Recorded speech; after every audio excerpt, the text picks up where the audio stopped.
And after offering that perfunctory comfort, he bent down with his hands braced on his pudgy knees, and looked under the bed.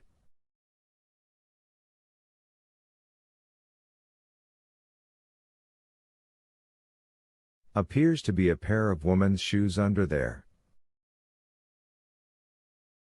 Broke in, too. The kind that would be good for walking.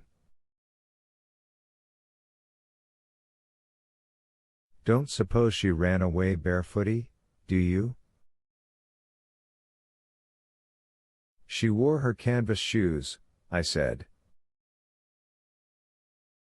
Those are the ones that are gone. They were, too. The faded green ones she used to call her gardening shoes. I'd remembered them just before starting to fill in the well. Ah, he said. Another mystery solved. He pulled a silver-plated watch from his vest pocket and consulted it. Well, I'd better get on the roll. Tempest is fugiting right along. We went back through the house, Henry bringing up the rear, perhaps so he could swipe his eyes dry in privacy.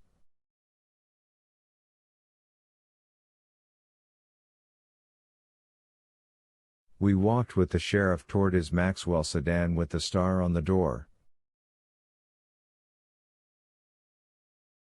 I was about to ask him if he wanted to see the well, I even knew what I was going to call it, when he stopped and gave my son a look of frightening kindness.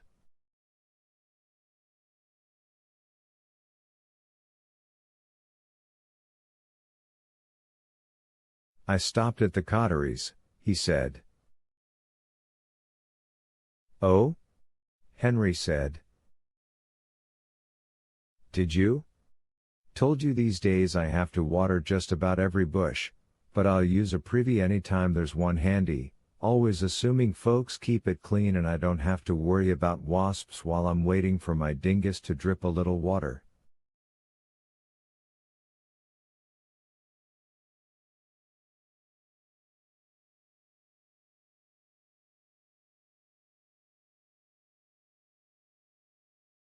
And the Cotteries are clean folks.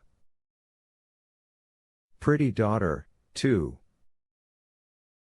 Just about your age, isn't she?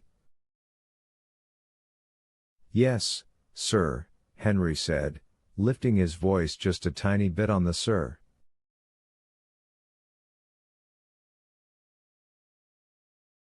Kind of sweet on her, I guess? And her on you, from what her mama says. Did she say that? Henry asked. He sounded surprised, but pleased, too.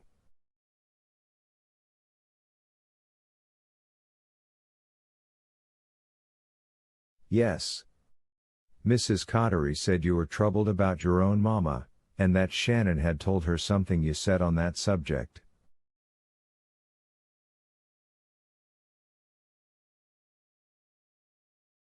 I asked her what it was, and she said it wasn't her place to tell, but I could ask Shannon.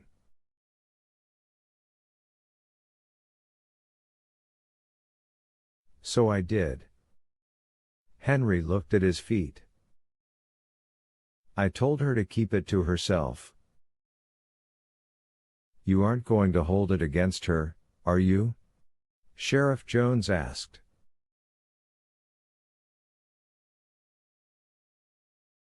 I mean, when a big man like me with a star on his chest asks a little thing like her what she knows, it's kind of hard for the little thing to keep mum, isn't it?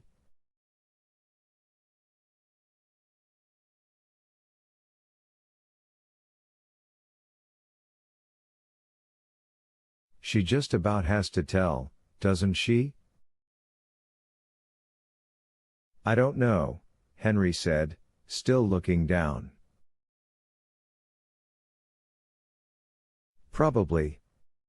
He wasn't just acting unhappiness, He was unhappy. Even though it was going just the way we had hoped it would.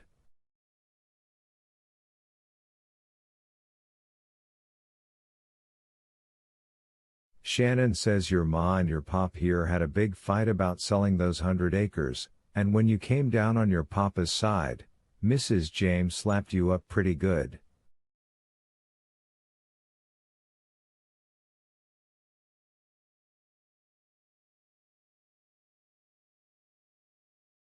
Yes, Henry said colorlessly. She'd had too much to drink. Sheriff Jones turned to me. Was she drunk or just tittily? Somewhere in between, I said. If she'd been all the way to drunk, she would have slept all night instead of getting up and packing a grip and creeping away like a thief.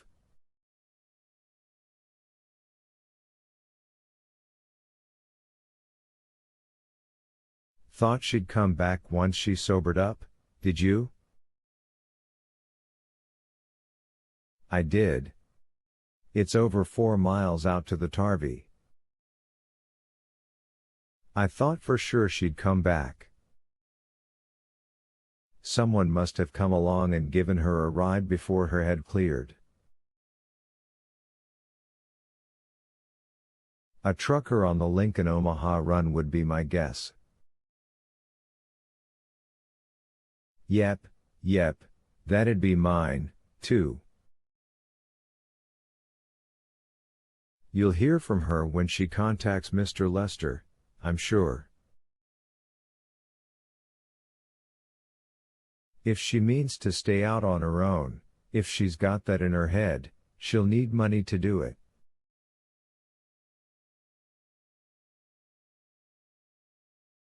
So he knew that, too.